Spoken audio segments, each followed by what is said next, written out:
বাংলাদেশের বন্দর, বাংলাদেশের করিডোর, বাংলাদেশের নদী অনেক কিছুই বিদেশিতে যাওয়ার চক্রান্ত করেছিল। কিন্তু দেশের বামপন্থী শ্রমজীবী মেহনতি মানুষ বুকে রক্ত দিয়ে লড়াই করে সেটাকে তারা প্রতিহত করেছে। আজকে আমাদের সেটা প্রতিহত করার সময় এসেছে। আমরা মনে করি আজকে যদি চট্টগ্রাম করিডোর, যে মানবিক করিডোর কক্সবাজারে দেওয়া হচ্ছে, সেই করিডোর যদি দেওয়া হয় তাহলে বাংলাদেশ ভূ রাজনীতির একটা যুদ্ধক্ষেত্রে পরিণত হতে পারে। কেননা আপনাকে বুঝতে হবে, বাংলাদেশকে ঘিরে সে আমেরিকার সাম্রাজ্যবাদ, চীন, ভারত সহ বিভিন্ন শক্তি এইখানে কিন্তু যার যার স্বার্থ নিয়ে তারা এইখানে উপস্থিত হয়েছে। আজকে যখন আপনি আমেরিকাকে ওই করিডোর দেবেন, চীন ভারত চুপচাপ বসে থাকবে না, আজকে তারাও চেষ্টা করবে। ফলে কি হবে, বাংলাদেশটা এই ভূ রাজনীতির একটা যুদ্ধক্ষেত্রে পরিণত হয়ে যাবে, যেটা আমাদের দেশের জন্য, আমাদের জাতির জন্য, আমাদের স্বাধীনতা সার্বভৌমত্বকে ক্ষুণ্ণ করবে। আমরা কমিউনিস্ট বামপন্থীরা সেটা হতে দিতে চাই না। আজকে জানেন নিউ কন্টেনার বন্দর সতর্ক ঘোষণা করেছেন, বিদেশিদের ব্যবস্থা করে দিলেন।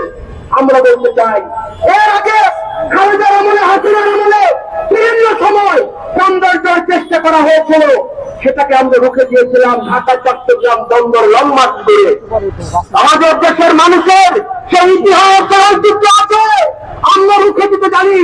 কারণ আমরা আমাদের মাটি, মা মাটি মোহনাকে বিদেশিদের কখনো আমরা দেই নাই।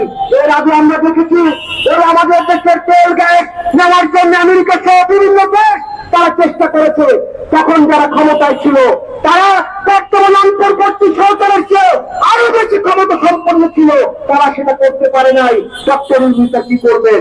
আপনার পক্ষে সেটা করতে আপনি পারবেন না, কারণ এদেশের শ্রমজীবী মেহনতি মানুষ, বামপন্থীরা বুকে রক্ত দিয়ে হলে সেটাকে প্রতিরোধ করবে।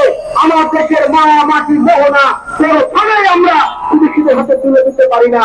আজকে বাংলাদেশকে ঘিরে আমেরিকার সাম্রাজ্যবাদ দীর্ঘদিন ধরে আজকে চক্রান্ত করছে। আজকে বাংলাদেশে যারা রাষ্ট্র ক্ষমতায় বিভিন্ন সময় এসেছে, তারা কখনো মার্কিন সাম্রাজ্যবাদ, কখনো ভারতীয় আধিপত্যবাদ, নানা রকম তাদের কাছে তারা জিম্মি হয়ে গিয়েছিল। আজকে বাংলাদেশের মানুষ সচেতন, বাংলাদেশের মানুষ মুক্তিযুদ্ধ করেছে, 30 লক্ষ মানুষ জীবন দিয়েছে, 2 লক্ষ নবল সম্মান দিতে দিয়েছে।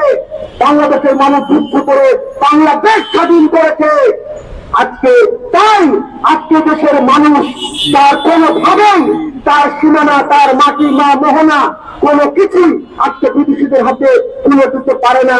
তার বিরুদ্ধে প্রতিরোধ সংগ্রাম সেটা গড়ে উঠেছে সারা বাংলাদেশে। আমরা মনে করি কমিউনিস্ট পার্টি সকল বামপন্থী গণতান্ত্রিক শক্তি সহ আজকে আমাদের এই তথাকথিত মানবিক করিডোর দেওয়ার নামে যে চক্রান্ত, তার বিরুদ্ধে রুখে দাঁড়াতে হবে, প্রতিরোধ করতে হবে। আমাদের বন্দর বিদেশিদের হাতে আমরা দেবো না। সেই সংগ্রামকে ভগবান করেই আমরা আমাদের কাঙ্ক্ষিত লক্ষ্যে আমাদের জয়ের